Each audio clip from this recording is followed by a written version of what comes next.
So I'm here with Kentucky head coach Mark Pope. They just came. All right, so I'm here with my brother, Mr. Talk Spicy. All right, I'm here with one of the Georgetown legends out here, Austin Freeman.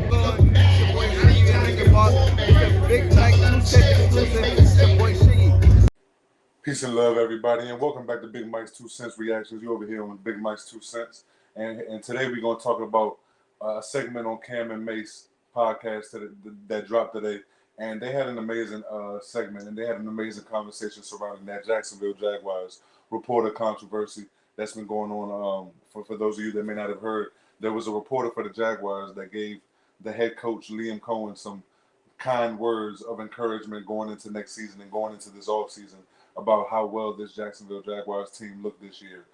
They had a great regular season, even though they lost their first the first round playoff game. They played tough. They played competitive. They were right there. They got some big wins this year. They really overachieved in a lot of people's eyes, even with injuries to Travis Hunter and things like that. So this Jacksonville Jaguars team, Trevor Lawrence had a great season, arguably an MVP candidate. So this Jaguars team had an amazing season this year. And the Jacksonville Jaguars reporter is being scrutinized by some and praised by some as well, and about her kind words towards Liam Cohen about the job that he did leading the troops this season at the head coach position. So we're going to talk about this segment. We're going to break down this segment that Mason Cam had with Stat Baby and Arabia. They had an amazing conversation about this. All made great key points, and they had a great building session, great conversation surrounding this topic. So we're going to break this video down as it goes on, and let's see what they got to say. So a reporter is facing controversy for a message to Jags head coach Liam Cohen after their loss to the Bills. So at the conference, she told him, "I just want to tell you, congratulations on your success, young man. You hold your head up high. You guys have had a magnificent season. You did a great job out there today, and you just hold your head up. Ladies and gentlemen, Duval, you the one." So she was just giving him a lot of words of encouragement. So right now, the discussion is kind of like, do you think that was unprofessional? Like, reporters shouldn't be able to go and say those things to coaches? Or do you think that in this day and age, maybe we need more of that compassion from the media? Arabia, what's your take on it? I just want to say that as somebody... Before Arabia gives her take, I just want to say that reporter, when I first saw it, a huge smile came on my face. Like my initial reaction when I first saw that reporter ask Liam that question, a huge smile went on my face, because you love to see stuff like that in sports media. We live in a society now where the dynamic around mainstream media is starting to shift. There's a paradigm shift in what's going on because of how potent they're seeing that the underground media is making waves by the different creativity, keeping up with the modern times and things of that nature. Like it's a uniqueness that comes with the way that this generation of mainstream media is coming in and doing things, and is rubbing certain people the wrong way that are used to a certain style of mainstream media, but we live in a time now where this new age of uniqueness and this new age of creativity allows you to be able to speak freely at the podium and sometimes let your emotions actually come out, instead of having to be on guard and on shield and being told what you have to say, being told what questions you should ask, what questions you should deter from, and things of that nature. So I believe this was one of those situations where that Jacksonville Jaguars reporter had a human experience. I'm not sure whether she's been covering the Jaguars for years or whether she covered the Jaguars just for this season. But for at the culmination of a long season, when a team like the Jaguars, who hasn't had this type of success in a long time, has a 12-4 record, 12-5 record, and they get to the playoffs, play a tough matchup, and earn the respect of the league, have one of the top rushing defenses in football, a very good defensive team, solid weapons on the outside, Trevor Lawrence playing amazing. It's the culmination of everything at the end.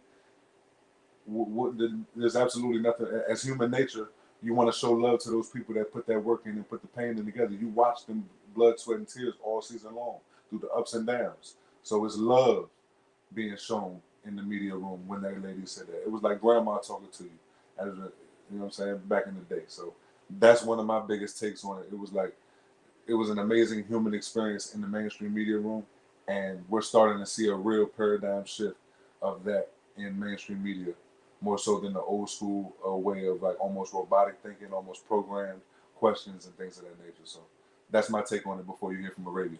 Who kind of goes back and forth between being credentialed media in those spaces at the Super Bowl, at the draft, all these things, and then also having the opportunity to be on a show like this where I can actually give my opinion. I see like the stark contrast between both worlds.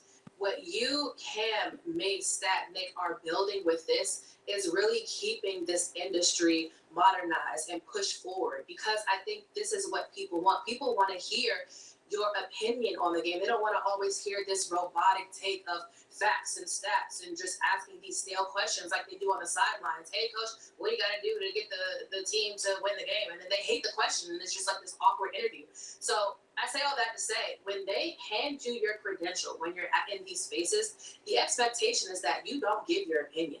The expectation is that you don't say, oh, that something was really good in your opinion or really bad in your opinion. So from a professional standpoint, sure, technically this was unprofessional and it's not what they look for you to do in these spaces. But at the end of the day, I think we see the industry changing because of shows like It Is What It Is, because you are handing a human being that credential. And if this person has covered the Jacksonville Jaguars for years, and this is one of the best seasons she's seen in a long time, this is a very emotional sport, it's going to bring that out of her. And God forbid the lady gives the head coach some credit for having a really good season. Maybe she brought up a point where head coaches come into situations and kind of turn the program around. We saw Liam Cohen do just that. We've seen Dave Canales do something very similar. So I don't blame her for how she feels. I understand from a technical standpoint that you aren't supposed to do that. When I go to these networks, I'm a Commanders fan, but I'm supposed to be unbiased. I can't say we did this or our quarterback did that, so she wasn't supposed to do it. But I think we need to start changing the conversation and changing the tone of some of these things, and not give people slack for being positive in these arenas. I think it was well said, very well said by Arabia. She brought up a great point about the difference between modernized media and mainstream media. She brought up a great point, man. It's, when you get these credentials, you can see the contrast of both sides. If you've been in both spaces of being able to go in with credentials for certain events versus different events, you understand the difference in dynamic in between of how the higher level mainstream games or corporations run versus underground media or something like that, where you might have more freedom, or you understand how it is when you go in as your own entity and you're able to come in and do your thing as well. So you're able to do your own thing and be more fluid in what you want to do when you come in as your own entity. So the dynamic of what Arabia was talking about was amazing. She brought up multiple great points on that. Expected when you look at her, being a positive black woman, it looks like she'd probably go to church.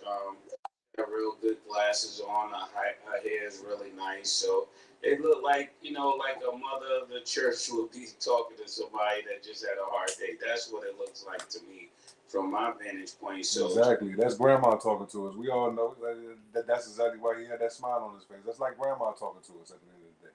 She didn't do anything that I didn't expect, especially in the city of Jacksonville. That is like I don't know how to really describe it, but it's something you really hardly ever see. Somebody black encouraging somebody white in Jacksonville, and all those that have lived in Jacksonville know what I'm talking about. That was just rare in any situation. So I thank her for doing that. Yeah, it sounds like somebody auntie after their little nephew got beat up. Don't worry about it, baby. You gonna be all right. That's how she looked too. Yeah, I ain't see. I just heard when she asked the question, but when I heard, I said, I didn't even see it. I said, that's somebody black. I already knew by her voice, and that was somebody that sounded exactly like somebody who in her family got beat up, and she told, yeah, that's what I thought she looked like. That's exactly what I thought she looked like. Sound like somebody in her family got beat up, and they sat there and told them, don't worry about it. You live to fight another day. You ain't died. You ain't get shot. They made you stronger. You'll be back. You just gotta work out and you just gotta get stronger, baby. That's what I got from it. I got what's that? Big Mama's house, all that Mama's. I smell sweet potato pie. I smell cornbread when I heard that. I smell Cam is a fool, man. Cam is a straight up fool. soul food. You're not wrong though. That was the movie I'm looking for. I smelled all that shit when she was talking. I said, that is somebody who says, listen, man, we gonna be all right. But also what I got from that is this, that look, she was basically encouraging him to say, and look, the way, real quick, the way he answered it was like a kid, like, yes, ma'am. Yeah. Yes, ma'am. You right, ma'am. He felt exactly where I'm coming from, and I'm trying to explain it. But at the same time, you know, I seen somebody doing an interview. I swear that this kid was funny. He was about maybe 14 years old again, 13, 14, coming out the Eagles game. And he's like, yo, man, you got to get rid of the coach, you know. A.J. Brown, I want him going. I love him, but I want him going. And this kid said, yo, man, you know, our coach, he's like a hamburger, man, when you put it on the grill. You know, you're cooking on one side, but you're raw on the other.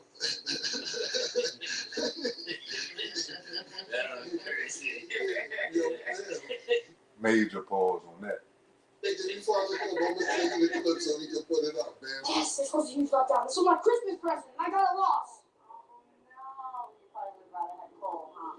Yeah, probably. I'm feeling two of two things. A, I want A.J. Brown packing his bags, and I want him somewhere else that is not here. I love you, A.J., but, like, you can't make those drops in that game. And I also want Kevin Petullo flipping burgers at, like, the local McDonald's or something. I don't care. Why do you say that? Whenever he's an offensive coordinator, it's like he's flipping burgers. One side, he's cooking. One half, he's cooking. And the other half is completely raw. Yeah, that, you know, but It's that goes to show the expectation. That was actually a great analogy by that kid because you understand what he's saying. Kevin Petullo's offense has been like inconsistency. It's been hot. Like there's been moments where the Eagles look like the Eagles, and then there's been moments where you're like, what is going on? They look so lethargic. They come out there lackadaisical, not locked in, focused, and things of that nature. So and then they go out there and you see you saw the product throughout the season. It was a very inconsistent offensive season for the Philadelphia Eagles, and with all that talent, it definitely raised a lot of questions about what the real problem was. Of some cities. Yeah. In Philadelphia, we just won the Super Bowl. We've been going to Super Bowls, and now they want A.J. Brown going. They want the coach going, so on and so forth. To where you have somebody in Jacksonville saying, "We ain't been this far in a long time." We got a bright young, we got a nice young quarterback, a nice core. Listen, hold your head high. We got time, and it just goes to show from city to city how things change. When you think about New York, the Knicks, right? These niggas go crazy like they won the championship. Yeah, they giving niggas streets. Yeah, they named streets after niggas and all types of, and didn't even get to the championship, and then go crazy. So it varies from city to city depending on that. New York City when the Knicks are in the playoffs is a movie. For anybody that's never experienced New York City when the Knicks are in the playoffs, I advise you to go out there to the Mecca. Even if you don't go to the games, just to be in New York City during that time. It's raucous. It's crazy. If that's your scene, if you're not like a people person or you don't like big crowds and stuff like that, I wouldn't advise it to you. But if that's your lane and that's your scene, I'm telling you, New York City, when the Knicks are in the playoffs, is a movie. And the further they get in the playoffs, the crazier it gets out there. Man, oh man. Expectations of your team. But I thought that was great to watch, the encouragement that she did give the coach, because I felt on that. Look, y'all are young. Y'all got time. Y'all usually don't be here like that. Congratulations. Yeah, this would be a good clip for Lou Young to do over. He normally does the comedy. I would love to see him do the white guy right here, Liam. I mean, Coach. Shout out to Lou Young. He's one of the best out from the DMV area. Shout out to Lou Young. Coach Liam. Yeah. I just want to add to that really quick because I thought it was a really dope moment, but I don't see a problem with it. But I also don't see a problem with a lot of stuff that people trip about. So maybe that's just me. But like, definitely in traditional journalism, they tell you, like Reggie was saying, like, you can't be biased. You can't really have a reaction. Don't let people know your real thoughts. Like, like being on the show, I had to unlearn a lot of things because like I was so wired to like not having an opinion because my professor would get on my ass. She was like, you can't have an opinion, you can't do this because that is what some people look for. But it's just like people are gonna have opinions. You literally can't mask what you feel, what you see, and then definitely in this situation, she felt compelled to say that. So if that was on her conscience and she felt like she needed to say that in that moment, I don't have a problem with it. So And it's a human natural reaction when you cover a team for an entire season, and let's say, for example, she's been with this team for multiple years. She's been covering this team for years. She's seen the ups and downs of the Jacksonville Jaguars. They've been an up and down, inconsistent team for years. And then for them to come out and have a season like this, and to see Trevor Lawrence, the youth of Trevor Lawrence, to see Liam Cohen first year coming in, Travis Hunter will be back next year. There's number one rushing defense in the NFL. Um, so many weapons on the outside, running game. Like it's so many promising factors for the Jacksonville Jaguars. For her to see all the culmination, and for her to be behind the scenes in the local media to be able to see all that stuff and watch this season after everything she's seen in the past. Yeah, there's nothing wrong with that, with the media reporter showing love to that coach or that player or the team for the hard work that she sees them put in and recognizing that hard work. It's no different than the end of the season when the football team is at the end of the year, they play their last game of the year, and they all get together and they show love. And you might have a few words from the head coach or some players or whatever together, but everybody gets together and they show love. It's the same thing. It's no different. The thing is, you have some people that are so used to a certain level of mainstream media to where they're almost being told what to ask, or it's expected of what to ask and things like that, that you almost become a shell of yourself. You're not able to really be free in the moment of doing what you love. And that's the scary part about media sometimes. When you get into that, when you get to that space and you get to that point where you feel like you all everything is almost robotic in a sense. You know, it's not organic. You know what I'm saying? So that authenticity in media is from modern urban content creators and urban sports media broadcasters and journalists or whatever the case may be. You're seeing that bleed out into this generation of mainstream media, and this woman was in a space where she felt confident, comfortable, and free to say what was on her mind, and you gotta love it. It was a beautiful moment to see. To be honest with you, I love what she said to them. I'm happy that she did, but now we see it's a big storyline when she was just saying how she felt. So I don't know. I think we need a little bit more of that. I'm not saying you gotta be super nice to everybody, but if that's how you feel, it is okay to say how you feel. I just don't think. And I'm glad you came around, Stat. That was a concern. And listen, she's a homer though. When she said Duval again, she's a home. She's from Duval, my man. Yeah. Like, look, I'm not going to work in Wall Street Journal, nigga. I work here. Yeah. She made that clear. Yeah.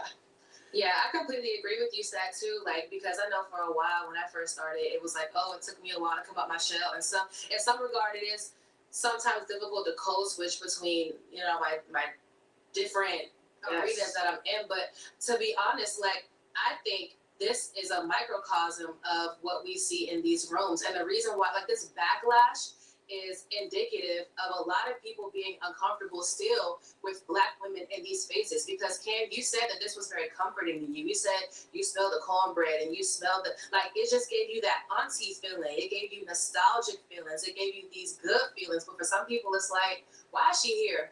Yes. Who gave her that credential? Why is she saying that? Like, it's like, it's okay if someone, I honestly feel like if a white man said it in a certain way, like, good job, coach. I mean, just hell of a season. And dude, that's how I feel. I'm like, oh, hell of a coach season, hell of a season, coach. I think you did an awesome job. Like, in a certain way, it wouldn't be a problem. But because she said it how she said it, the way she said it, now it's an issue. And I think it's just, indicative of the way that things kind of go in these spaces sometimes. Yeah, and just to add on that, because I felt that completely, even just like the way you say things too. Like, I remember when I would like present myself or like do a speech or something like that, and be like, oh, she's a little out there.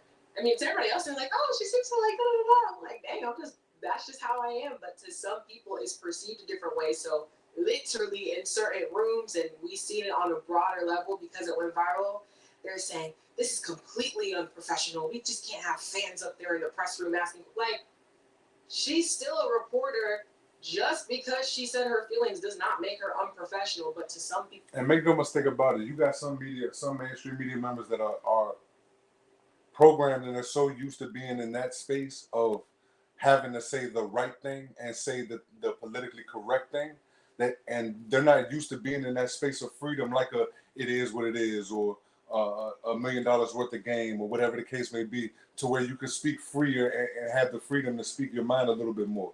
Because perfect example, when you look at some of these media members, like, for example, like Stephen A. Smith or whoever Cam Newton, Kendrick Perkins, or whatever the case may be, anybody you see on these mainstream platforms, ESPN, Fox Sports 1, whatever the case may be, when they go on these platforms like it is what it is, $1 million worth of game, or whatever the case may be, their whole energy is a little different. Like they're able to actually, their actual personality is able to come out, because they're not putting up that facade, they're not putting up that mask. So when you're in a situation like this, when you have a woman like her, when I heard it, I was like, oh wow, she must be confident enough and have the freedom within to say what she wants and what's on her mind, because I know a lot of media members wouldn't dare say what she said. I think that's also where a lot of this is coming to. It's like the jealousy of, damn, why would you say that? Well, like, you actually have the freedom to say that? Like, nah, I couldn't say that when I was, what's the name? Like, they told me I could never say something like that. Like, you actually said that here at an NFL press conference? A lot of people was probably jealous about the fact that she had the freedom to say it, or even say, you know what I'm saying? Like, I'm telling you, some of these mainstream media members, when they go to these press conferences, they're on a leash as far as how, what they can say, what questions they can ask, and things of that nature, and what they're told what to ask, and things of that. Like, so for her to be up there freely giving that perspective, and not even asking the question, but giving an honest perspective on how she felt the season went, and giving us some words of encouragement and real love to the head coach, it probably did rub some people that are not used to being able to speak like that the wrong way. Well, it is. So it's kind of crazy how that works. It's how it works for a lot of people. So, but at the end of the day, this is my last take on it. This is why it's shows like this and other shows that are winning, because people want the same old thing. Or pardon me, people do the same old thing, and when you do something outside the box, sometimes people like, that's refreshing. I'm tired of seeing the same format on this show, on this channel, on this station, on this. It's been going on for 70, 80, 90 years, my nigga. When this thing's gonna change? The other day, it was so dope. I wish it was some type of way they could have an alternative button for certain games, right? Because Snoop Dogg announced the Clippers game, and I was sitting there like, yo, I would love for Snoop Dogg to announce the NBA games, like commentating through the game when you're commentating the whole game, and Steve Kerr in the fight. He's like, look. Absolutely killed that. It was amazing to see his commentary. But I doubt that they would do that on a consistent level anytime soon. Maybe down the line, but anytime soon, I don't see that. But Snoop's commentary was absolutely amazing. Because Steve Kerr, the Wildcat, coming out there, dude, the Arizona Wildcat. They don't forget. Okay, Steve.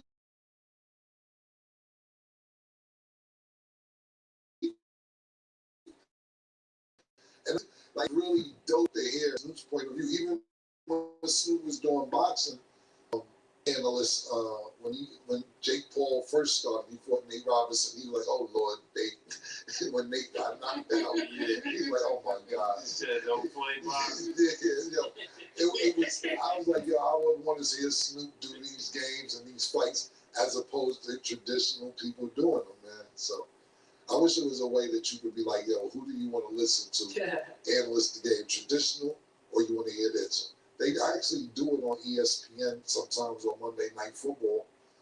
Where on ESPN1 is the traditional, and then if you go to ESPN2, it's Peyton Manning and his brother analyzing the game, and they have guests on, Kevin Hart, so on and so forth. It ain't us the way we talk, but it's something different.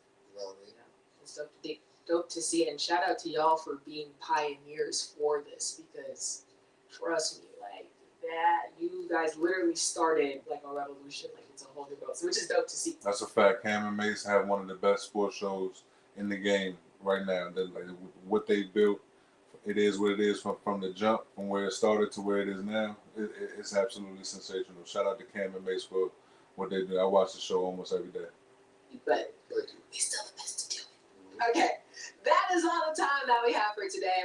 And that wraps up our video today, y'all. I just wanted to touch on that. There's been a lot of controversy in the last 48 hours and a lot of conversation, a lot of needed conversation about the Jacksonville Jaguars reporter who gave those words of encouragement to commence Coach Liam Cohen. So that's all we have for today. Here's reaction videos with Big Mike's 2 cents. I'm Big Mike. Peace and love, everybody.